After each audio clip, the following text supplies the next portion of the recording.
Hello student. Today we are going to discuss the topic that is chromosome and chromosome morphology. As we have discussed earlier, there is a different number of cells, different types of cells, and the complexity of cells is available on the earth, or we call it as a living organism. So all the living organism is having a particular type of structure. That structure we call the chromosome. Now this chromosome is a most important parameter in a hereditary structure. Say for example, we can say characters. So the characters characters from parents is transferred to the young ones or offsprings.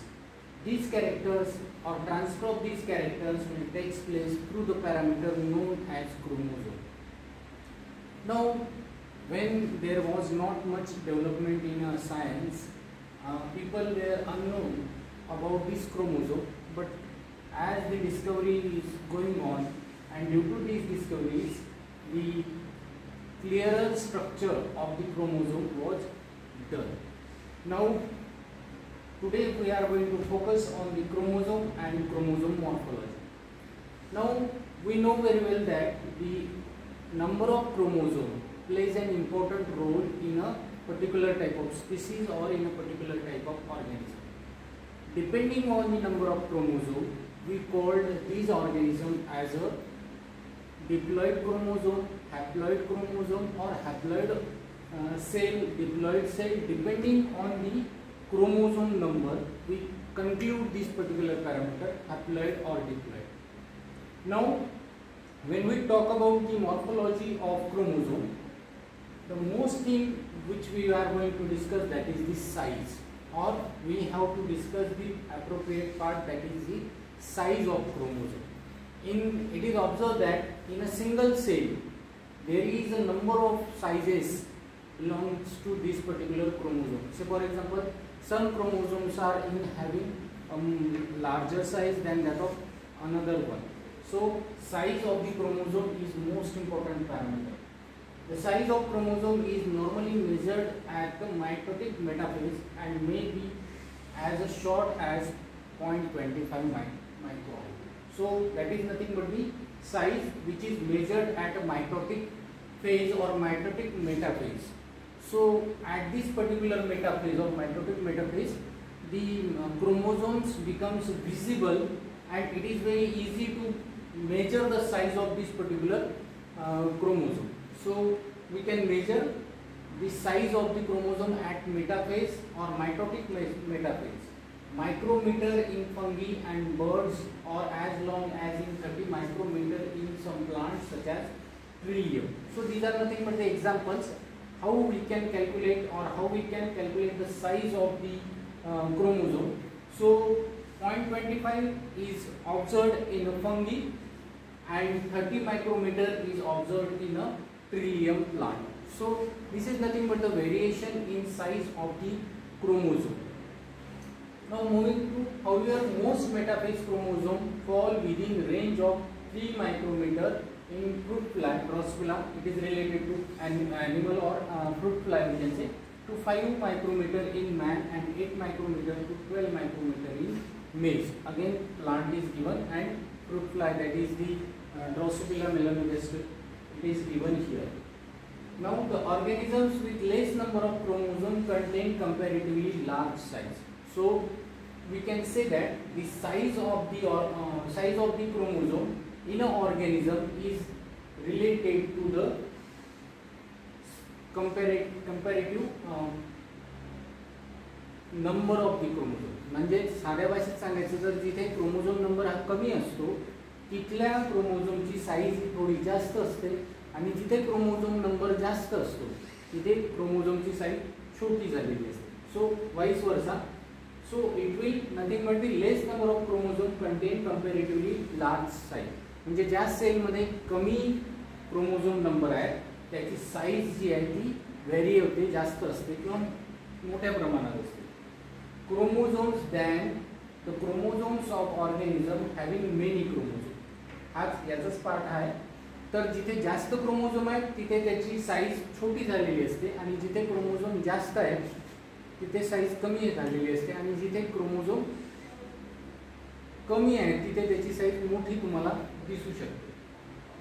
The monocotyledonous plant or monocotyledon plant contain large size chromosome than the dicotyledon plant. So here again the comparison in two plants, monocotyledon plants and dicotyledon plants, it is done. So on the basis of that also we can say the size of chromosome will vary. Now after the size, or the plant in general have large size chromosome in comparison to the animals.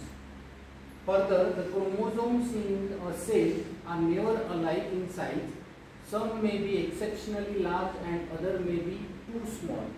The largest chromosome are Lamb-Brush chromosome of the certain vertebrate oocytes and polytic chromosome of certain dipterian insects.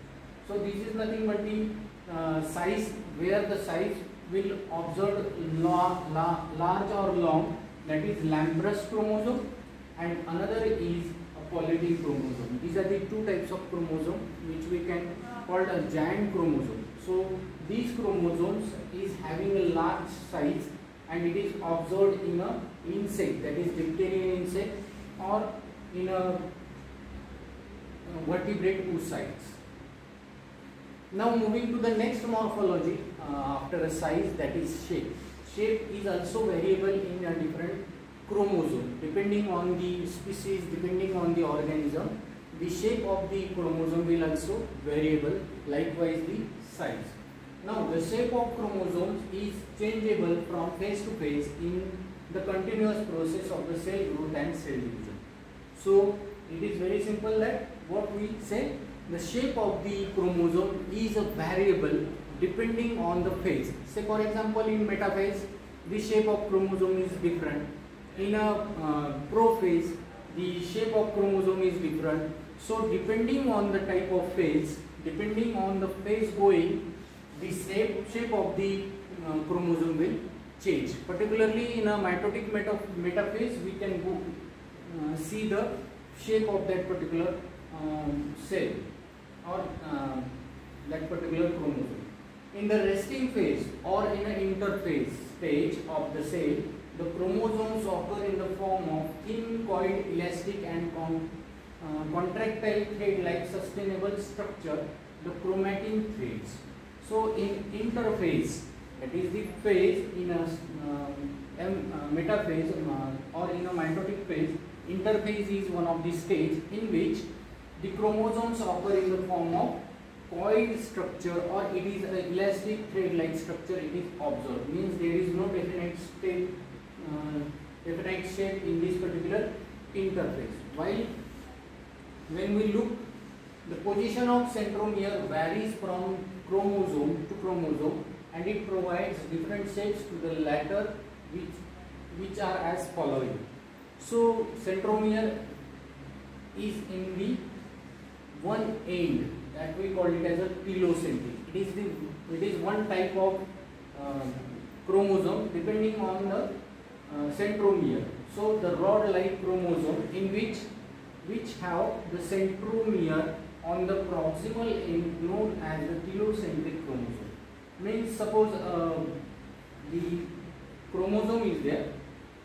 Here you can see at the end of this particular, you can see there will be a centromere. So here you can see the centromere is there at the proximal end, and that's why they are known as telo, means a tail. So telocentric, at the end of the tail or at the end of this chromosome there will be a presence of centromere.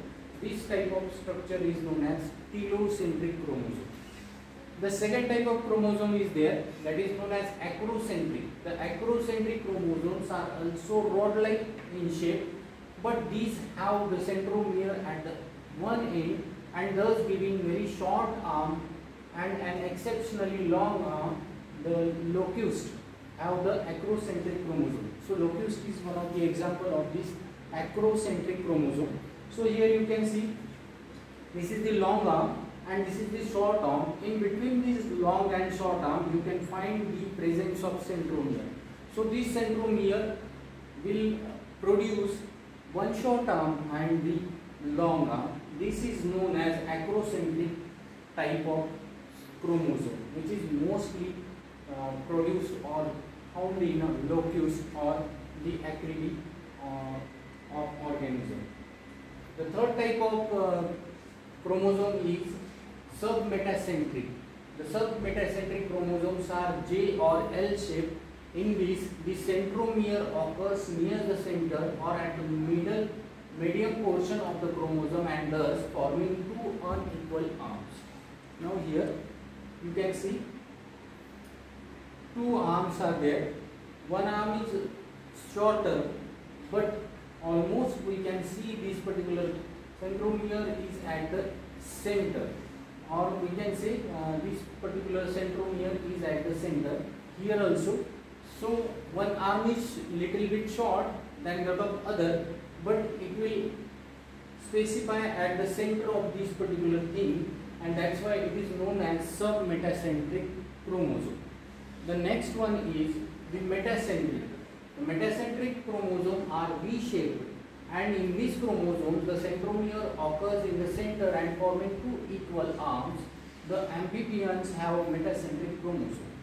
So here you can see these are nothing but the means at the middle of this particular chromosome you can see the centromere is there. So these are the two arms with the central centromere, and that's why it looks like a V shape, and it is known as a metacentric type of chromosome. So these are nothing but the four different chromosome on the basis of their centromere. म्हणजे साध्या भाषेत सांगायचं तर जो chromosome असतो, क्रोमोझोमला दोन arms असतात आणि आर्म्सच्या मध्ये दोन आर्म्सच्या मध्ये एक सेंट्रोमियर असतो.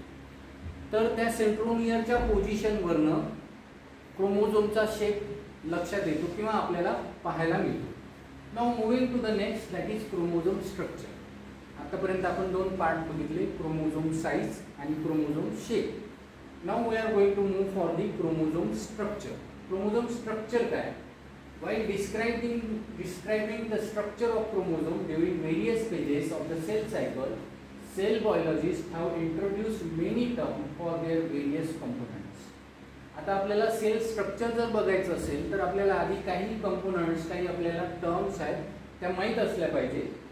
Let us become familiar with the following terms to understand more clearly the structure of chromosome.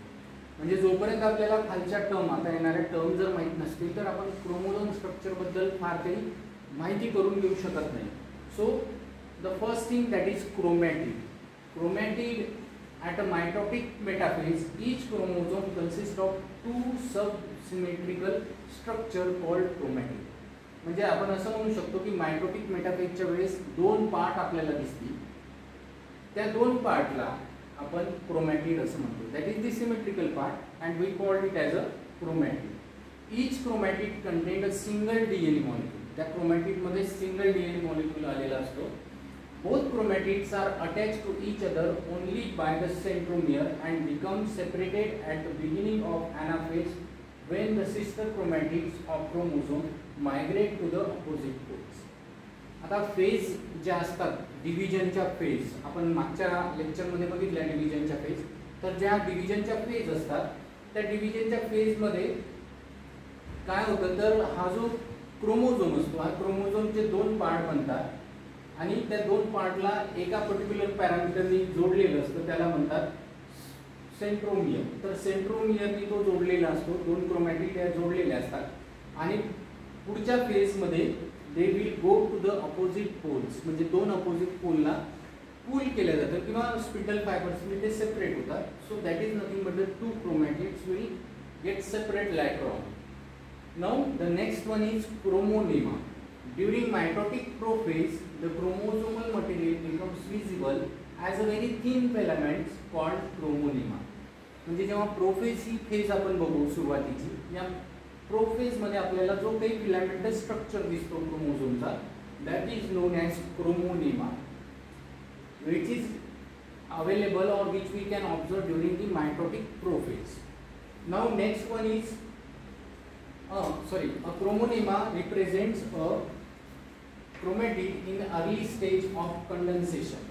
तर आपण जसं म्हटलं की प्रोफेज असतो. ओके, सो या प्रोफेजमध्ये हा जो क्रोमोनिमा असतो हा क्रोमोनिमा विजिबल असतो. So it will visible only during the prophase, early prophase we can say, and it acts as a single linear DNA molecule with its associated protein. म्हणजे इथे प्रोटीन पण आहे आणि DNA मॉलिक्यूल पण आपल्याला या क्रोमोनिमामध्ये दिसतो.